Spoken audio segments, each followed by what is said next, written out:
Season 3 of House of Cards was amazing, and I'm going to talk about it. And, of course, full spoilers, so let's get into it. So, this season was pretty much about Francis trying to secure his nomination in the Democratic Party. And honestly, I thought this was a much more interesting season than the last season. Like, I really liked last season, don't get me wrong, but there wasn't really a lot of tension in regards to Francis. Like, we more or less knew he was going to come out okay. Even with, like, he had, like, a challenging rival, but again, it was pretty clear he was okay. I mean, the president he was trying to get rid of, very weak, very spineless, very easily pushed around. This season, like, he was up against people who were, to some extent, as smart, influential, and powerful as him. So he had much more interesting opponents, like Dunbar, the Russian president. So there was a lot more uncertainty, and there were various points in the show where it very much seemed like Francis might lose, or where he'd stumble, or there are moments where I'm like, I don't think he's making out of this one, or if I knew he was gonna make about it, I wasn't really sure how he was, and it was just a really interesting back and forth power play.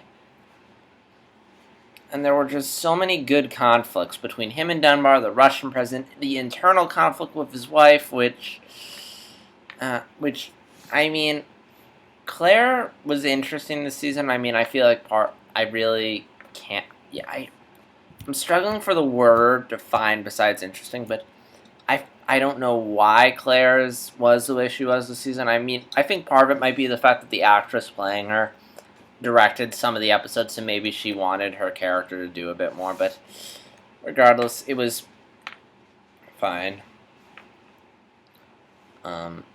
Douglas's story I thought was really interesting, though. I mean, it was a real surprise to find out that he was in fact alive this season, and just I like it. What he went through very much reminded me of what Cora had to go through in the final season, where she's essentially very broken at the start of the season. She's the whole bulk of the season is about of her story in the season is about recovering from what happened at the end of the last season. Whereas, but with this one, it sort of took a while. It took the entire season, and Douglas was really creepy in this season. Like his obsession with Rachel, was just disturbing. I mean, especially in the final episode when, to very much surprise, Rachel comes back, and the way Douglas handles it was just really, really disturbing. But it was also really intense. Like for that entire episode, I really didn't know like where they were going. Like there were moments where I thought, "Oh shit, she's dead," and there were like moments like, "Oh, he's gonna have a change of heart." Like it was, I had my hands over my mouth the entire time.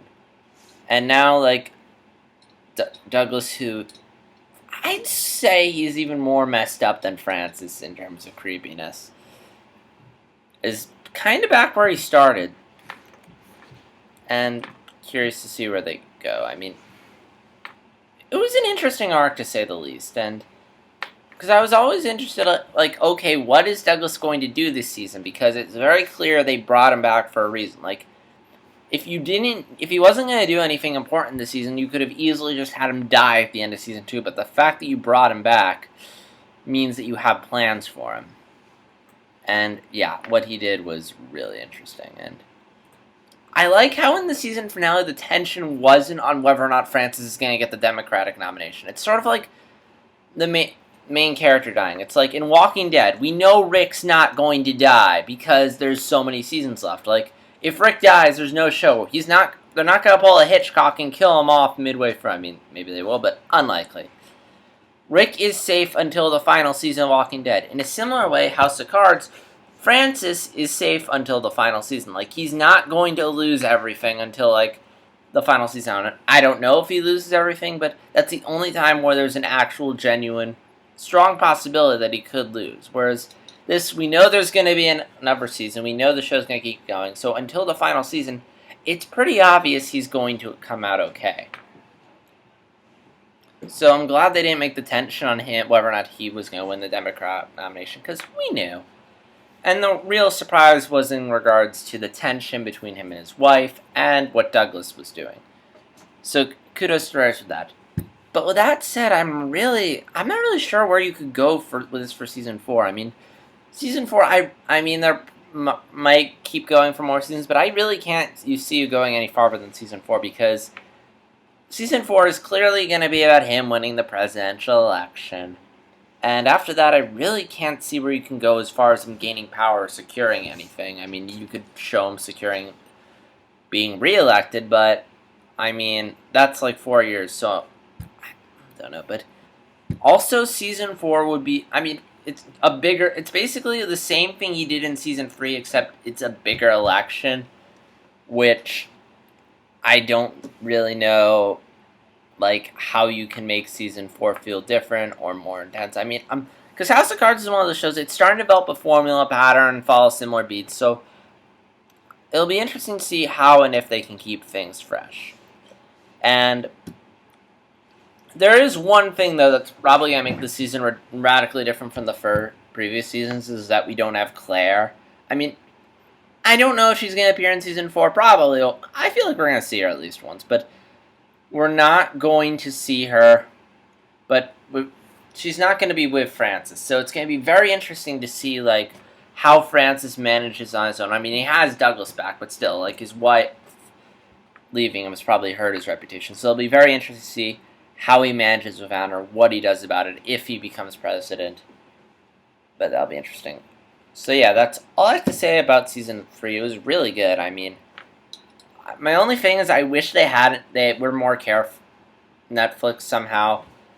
I wish the creators somehow could pick what is the thumbnail for each episode, because, like, both this and the previous season both had the final shot be had the thumbnail be the final shot of the season, and it kind of spoils it. Because, like, Season 2, it's like the final shot is Francis on his desk. I'm like, gee, I wonder what's going to happen.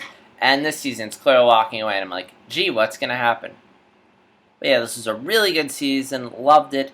See it if you haven't already, although I'm assuming you did since you're watching this and it contains spoilers. And yeah, that's all I have to say. So, I cannot wait for Season 4, which is going to be a really long wait, although maybe not, but yeah, it's just painful I have to wait. And I'll talk about Season 4 when it comes out, so I'll see you guys then, and if you have anything to say about the show, leave your comments in the comments section. Like, dislike, and subscribe, and this is JStar360, signing out.